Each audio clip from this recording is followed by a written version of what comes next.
बघा मित्रांनो, कसं निसर्गरम्य वातावरण आहे. पुढे तलाव भरलेला आहे, ऊनही मस्त पडलेलं आहे.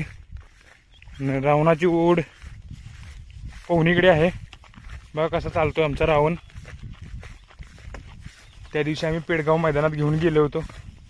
बकासूरच्या फेऱ्यात आमची गाडी होती. 4 नंबरला गाडी उतरली, पण मनासारखी गाडी पळाली. कारण बकासूरला तोड द्यायचं म्हणलं तर त्याच्यासारखा कोण होऊ शकत नाही. कारण तो बकासूर म्हणजे एक देवच आहे. आणि त्यालाच बघून आम्ही त्याचा भाऊ म्हणून, मोठा भाऊ म्हणून आम्ही या वासराचं नाव रावण ठेवलं. सेम तीच क्वालिटी आहे, फक्त कलर वेगळा आहे, जात पण तीच आहे. बघा अशा प्रकारे आता पवनीला चालवलं आहे. रावण पण